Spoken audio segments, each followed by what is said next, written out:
In this video, we are going to talk about scientific notation. Currently, we write numbers in what we call standard notation, and that's just the normal way that you guys are used to seeing numbers right now. So that's the normal way to write numbers. Scientific notation, however, is the way that we can write really, really big numbers or really, really small numbers. I'm taking some things off the tip of a pen. There we go. I opened new pens for this. Okay, so in scientific notation, we will actually have a multiplication problem.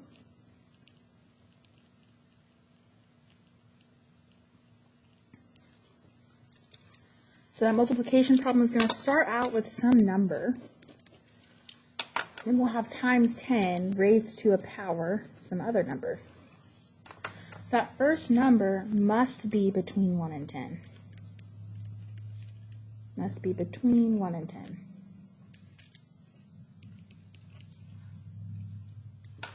The second number tells us two things. The first thing that it tells us is whether we have a big number or a small number.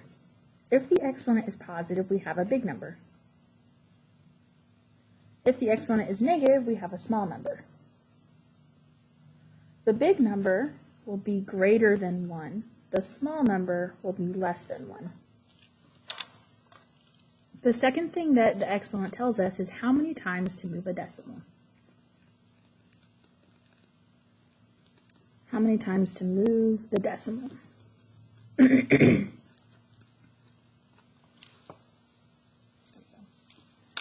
Let's start out by looking at the right column, going from scientific notation to standard notation. Before we do that, I'll start talking about why this is useful. It's useful for us to write numbers that are really, really big or really, really small in scientific notation, because when you write numbers like 8,600,000 or 0.0000821, it's really easy to lose track of how many zeros are there, and we might communicate ineffectively. So mathematicians and scientists often use scientific notation to communicate those large or very small numbers so that we can communicate with less error. So the first thing when I'm writing a number from scientific notation to standard notation is I'm going to take that first part, the first factor there, 5.7, and I'm going to rewrite it. Next, I'm going to look at the exponent, and that tells me two things. It'll first tell me if I have a big number or a small number, and since the 5 is positive, I know I have a big number. If you looked at a number line, the next thing it tells me is I have to move my decimal 5 times. If you look at a number line, the big side points to the right, so we're going to take that decimal, circle it. We're crossing it out because we're about to move it, so it's going to go to a different place. And we're going to move the decimal 1, 2, 3, 4, 5 times, and that's where I put my new decimal. I knew to move it 5 times because the exponent was 5. I knew to go to the right because that's the big side on the number line, and our exponent was positive. So I'm going to fill in those empty spots with zeros, and now my answer is 570,000. A long time ago, when you guys were first learning to write numbers, you learned that starting from the left to the right, every 3 numbers, after that you'd put a comma. That helps us immensely when we're saying them out loud, because now I can tell here's all my hundreds and here's my thousands. So I could say this number easily. I could look at it and tell that this is 570,000. And that would be my final answer. However, you do not need the comma in your answer. It's the same value with or without the comma, so I will accept either. Looking at the second number, the one right below this in scientific notation, we want to put this number that's in scientific notation to standard notation. Here's 5.834. I'm rewriting 5.834. Now I need to look at my exponent. My exponent is a -3. Since it's a negative, I'm going on the small side of my number line, so I'll have a small number. And I have to move this 3 times. So circle your decimal and cross it out because it will no longer be in that place. And we're moving it 3 times in the small direction to the left. 1, 2, 3. There's our new decimal. Fill in those empty spots with zeros. And now I can just rewrite my number, 0.005834. And after a decimal, you don't use commas. So no need to write a comma there. I could, however, rewrite this as 0.005834. That does have the same value with or without the 0 in front of the decimal. Let's look at another one. I'm rewriting the number, the first factor, 8.2. That's the number between 1 and 10. The exponent tells me how many times to move, 3 times, and if I need to move in the positive direction or the negative direction. So this is a +3, so I have a big number. I'm moving in the positive direction. Circle the decimal, cross it out, move it 1, 2, 3 times. We put zeros in the empty spots, and then I can rewrite the number. 8200. Alternatively, you could say 8,200 right there. Those are the 2 ways that you can write that number. Next, let's look at 7.9 times 10 to the -2 power. So we rewrite the first factor, that's the number between 1 and 10, 7.9. Now I look at the exponent on the 10. I know I'm going to have to move it 2 times, and this is a negative exponent, so I have a small number. The negative direction on the number line goes left, so I'm taking my decimal, crossing it out, because I'm moving it 1, 2 times to the left, 0 in any empty spaces, and now I can rewrite my number, 0.079, 79 thousandths.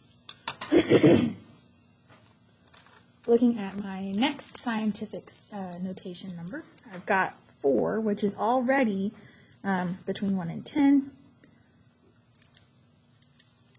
There's not a decimal in 4 that we can see. There is an invisible decimal right behind the 4. Next, I'm going to look at my exponent. The exponent tells me to move the decimal 2 times. This is a positive decimal, so I'm making a bigger number by going to the right or the positive direction on the number line. So circle the decimal and cross it out. We're moving 2 times to the right. In any empty spaces, you can put a 0. So 4 times 10 squared is really the same as 400.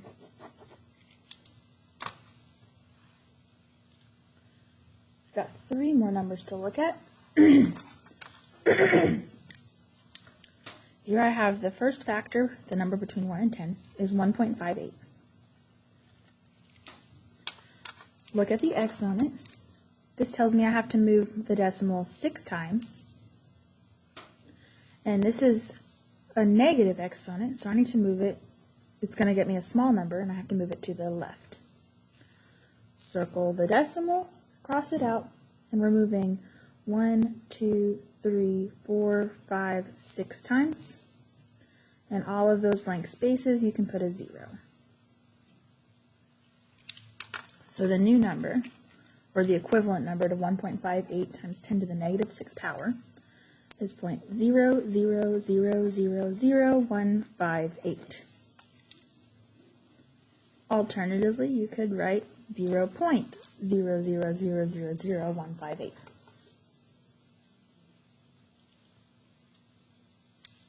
There was something I wanted to say, and I don't remember what I wanted to say. So we'll just move on to the next number, 2.5834. I'm rewriting 2.5834.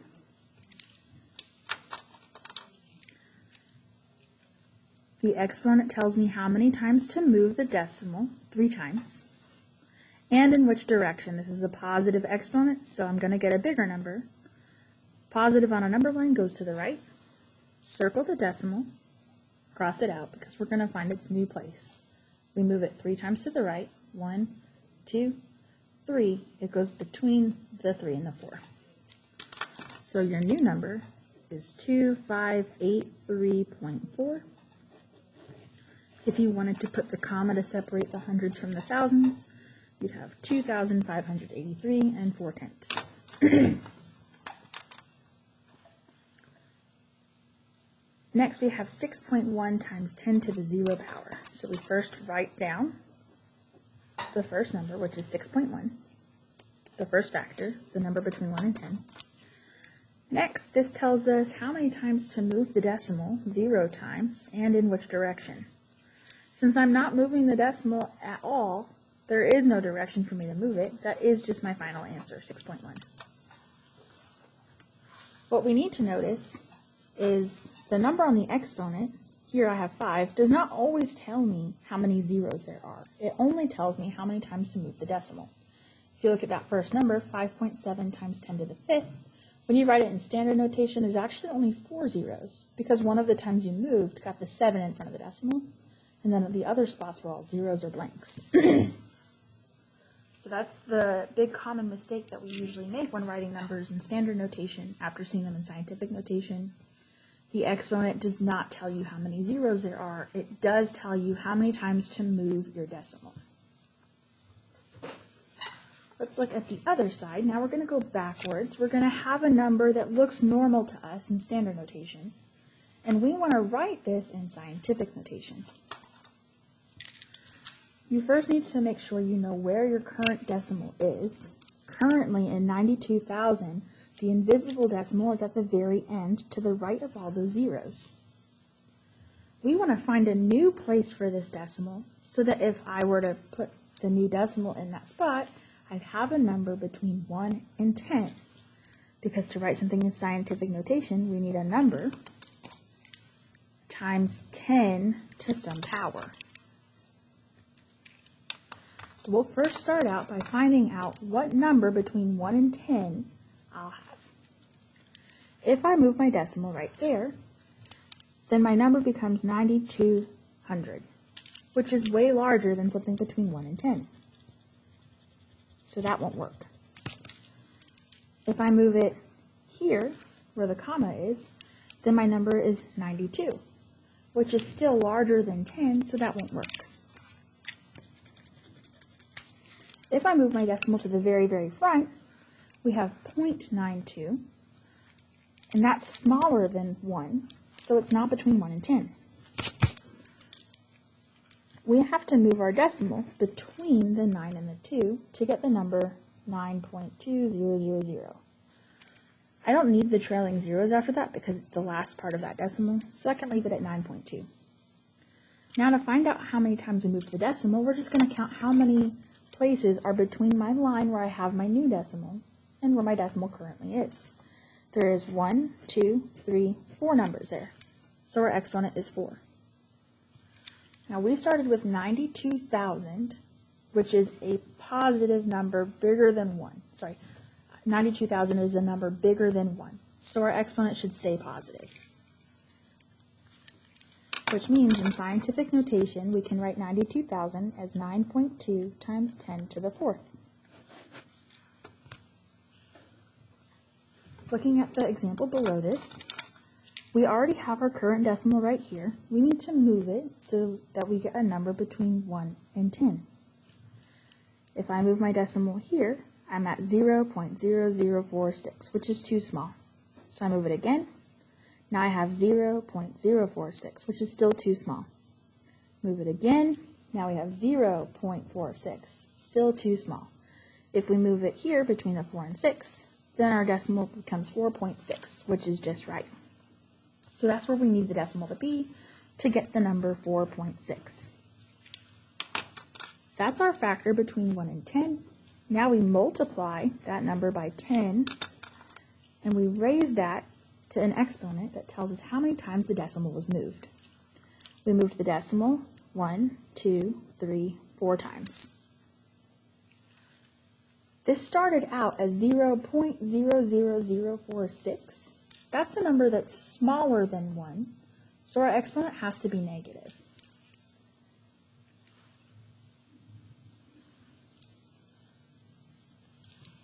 Now I've got 8,600,000.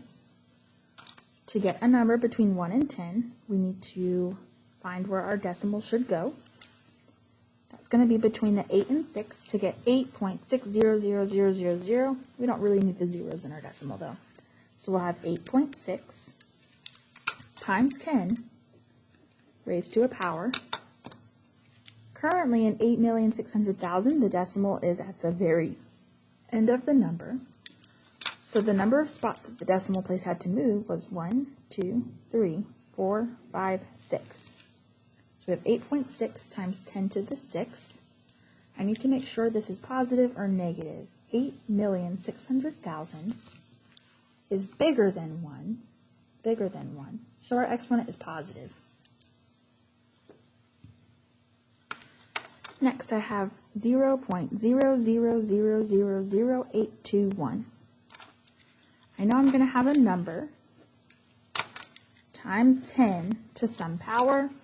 This is a number that is much smaller than 1, so I know the exponent will be negative. Currently the decimal is here.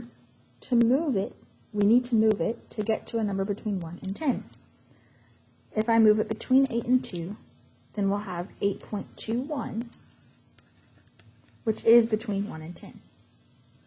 The number of spots we had to move that was 1, 2, 3, 4, 5, 6. We moved it from here to here, which was 6 places. So we have 8.21 times 10 to the negative 6 power. This is a negative exponent because we started with a number less than 1.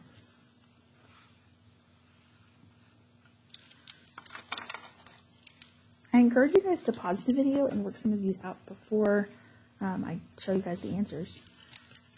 Here we've got 130 million. We'll have a number times 10 to some power. 130 million is bigger than 1, so I know our exponent will be positive. You don't really have to have the positive sign there, so I will erase that.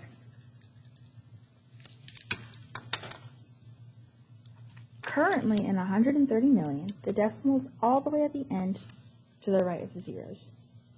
To get a number between 1 and 10, you'd have to move that decimal between the 1 and the 3.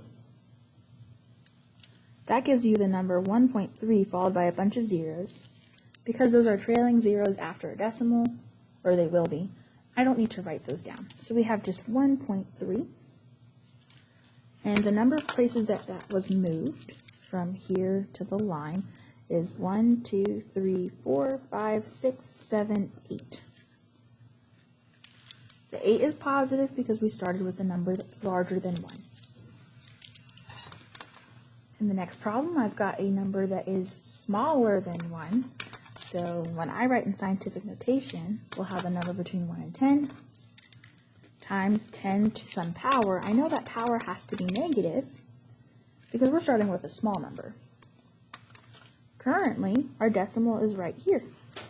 To get a number between 1 and 10, we'll have to move our decimal so it's between the 9 and the 5.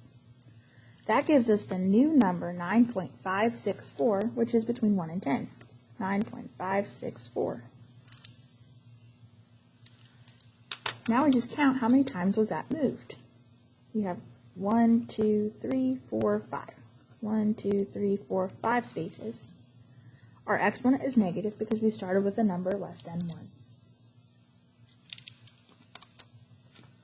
Next we have the number 793. We'll have a number between 1 and 10 times 10 to a exponent. This exponent is going to be positive because our number is bigger than 1. So we'll have a positive exponent.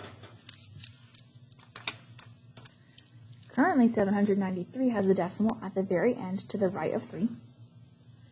I want to move the decimal so I'll have a number between 1 and 10.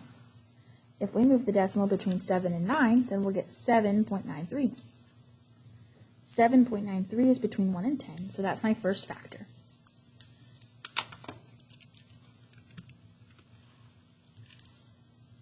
we had to move the decimal 1 2 times to get from here to here. So we've got 7.93 times 10 to the second power. We know that this is going to be a positive 2 because we started with 793, which is larger than 1. Next, we've got the number 5.7. We need a number between 1 and 10 times 10 to some power. Our power will be positive because we don't have to move the decimal, or our power might be positive because we're starting with a number bigger than 1. Currently, our decimal is between 5 and 7. I'd like to move it so that I have a number between 1 and 10. Well, 5.7 is already between 1 and 10, so I can write that as my factor between 1 and 10.